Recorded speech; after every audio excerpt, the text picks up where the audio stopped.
So friends, today I have a case knife that we're going to be taking a look at, and it's one whose pattern we have not seen on my channel yet.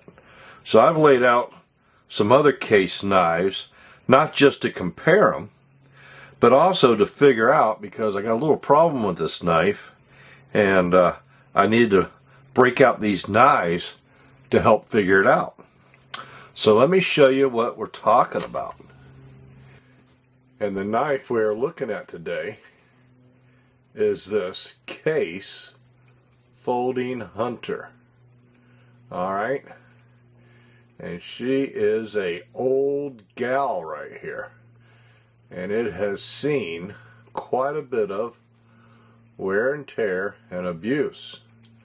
This knife is actually not mine.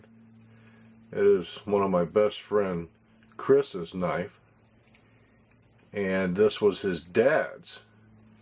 And I'm going to show you some pictures here in a second of what this knife looked like when he found it in his dad's toolbox, and before he used a product called Evaporust to get the rust off of this knife. So let's go ahead and check out those photos now. So this is pretty much what the knife looked like when Chris found it in his father's toolbox. It had been sitting in there for quite a few years. You can see a lot of surface rust on that carbon steel blade with some pitting. The nickel silver bolsters, you know, they were tarnished and scratched. The handles, you know, had a lot of grime on them, but the wood wasn't split. It wasn't separating from the knife. So that was good. He said the knife was very difficult to open. He barely got it open. So he went ahead and soaked it in that Evaporust, and that worked away most of the rust off of the knife. And he finally got it to where he could open and close the knife. And that leads us to where we're at now. So as you can see, that Evaporust that Chris used cleaned the knife up pretty good.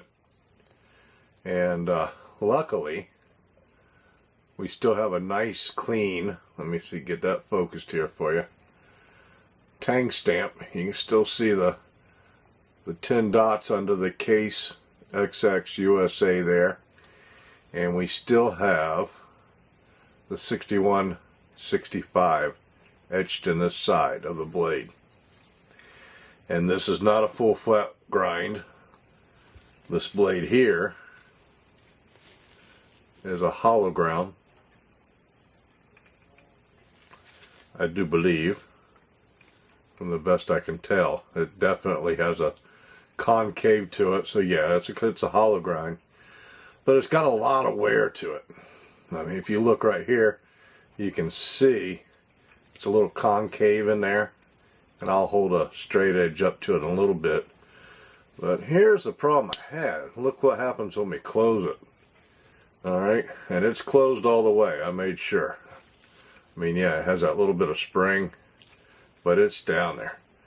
It's just wore. So the first thing I did was I looked up the specs on this knife, and it told me that a 10 dot 1970 Case XX Folding Hunter had a 5 1/4 inch length closed, and it should have had a 4-inch clip point blade.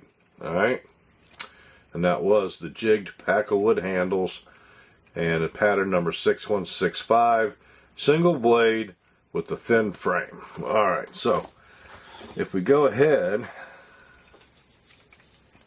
and measure this thing, you can definitely see we have our 5 1/4 right there, right?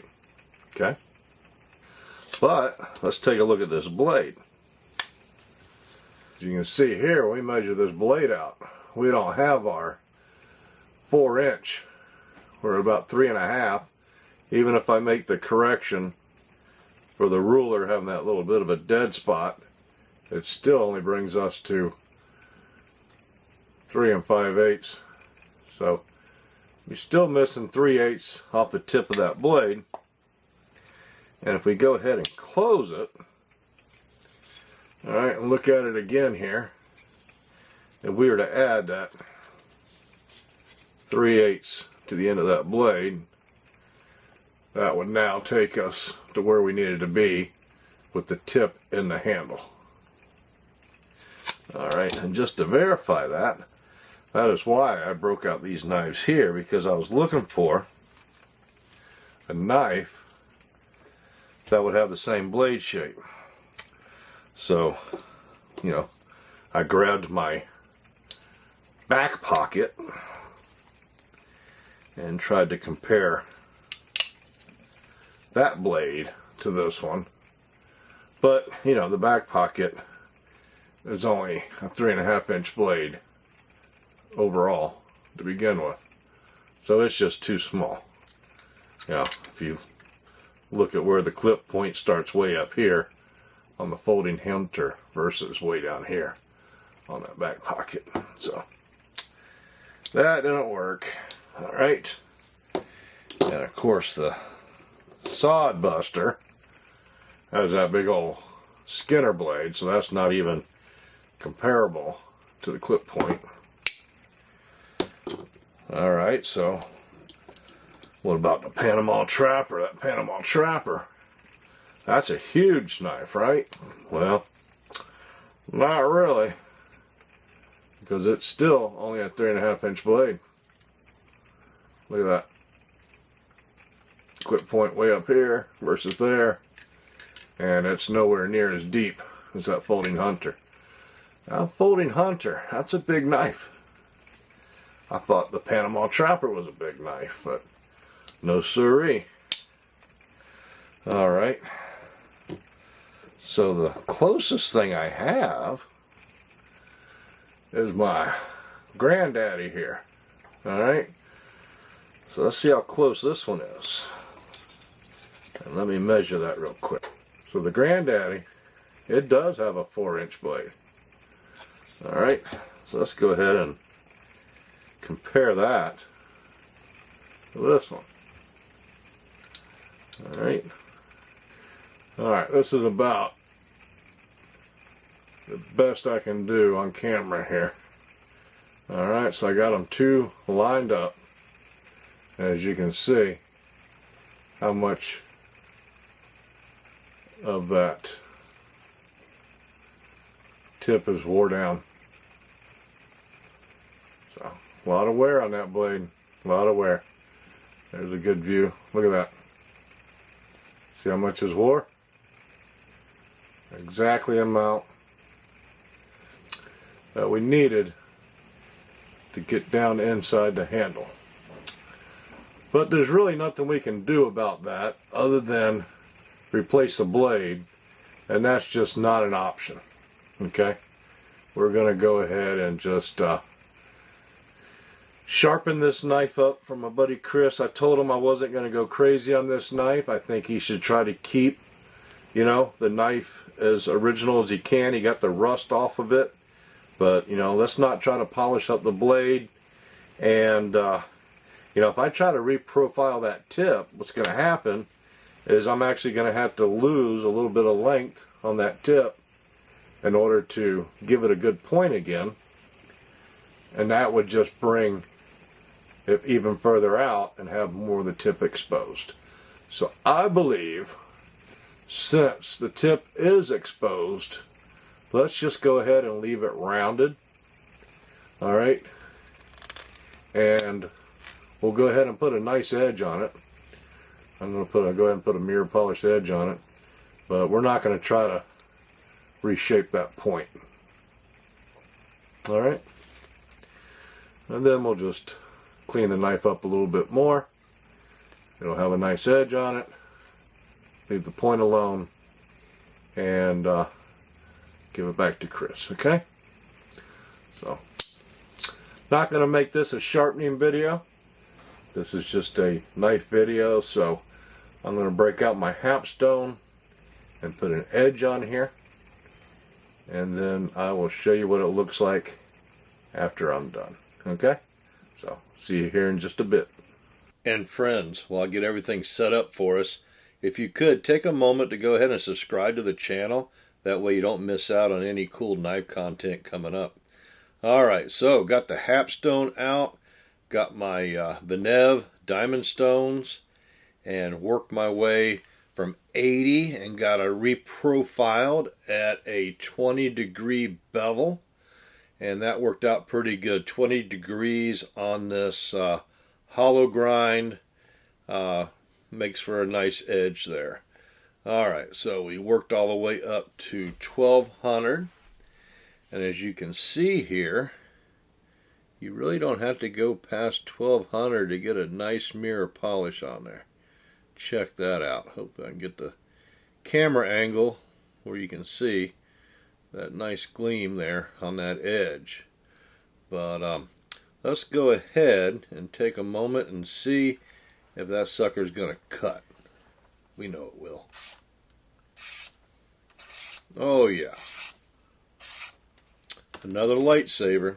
Alright, so let's go ahead and get the case paste out and polish this thing up just a little bit. Now we don't want to go crazy. We want to keep as much as that character on the knife as possible. We just want to get it cleaned up good before we oil it. That way we can get a good coat of protection on there. So just going to go over the blade a couple times, go over the bolsters a few times, the back spring there, and use the case paste to get any grime or anything that's left on there, and get every nook and cranny of this knife as clean as I can possibly get it before I take my One Angry Kid premium knife oil and protectant and just lather this thing up. Alright, get it soaking wet and get every nook and cranny of that knife soaked with protective oil, and then work that action. And it doesn't take but a couple times with that oil in there to see that that knife is now nice and snappy as the day it was new. Pretty impressive, huh? Alright, so let's wipe this thing, get it dry, put this stuff away, and take a look at how she looks now. Yeah, it still has a lot of pitting and stuff on there. It's still got the wear on the blade, but it's a usable knife. I think it looks a heck of a lot better.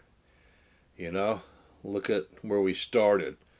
Knife that had rust all over it, all kinds of grime in the scales. The bolsters were brown.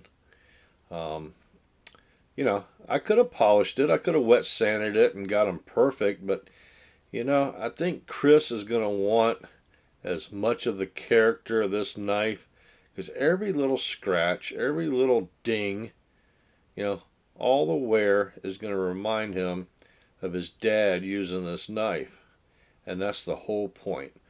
But he's also got a nice polished edge when he goes to cut. Here's another look at the other side. You can see that rust that was on there, and that rounded tip. We got that blade looking a lot better. We got those bolsters and that back spring looking nice. Still got all that pitting. You can see that pitting there. See it? But I don't know. I think it's pretty handsome. And I like the character that all that pitting and wear gives this knife. You know? I really do. Wish it was my knife. Hopefully one day I'll find something like this at a flea market or something like that and can get one of these for myself. Well, hey friends, once again, make sure that you subscribe to the channel, like the video, share it to any of your friends who might like similar knife content, because that's what helps us out here and keeps the channel going. Other than that, stay safe and thanks for viewing.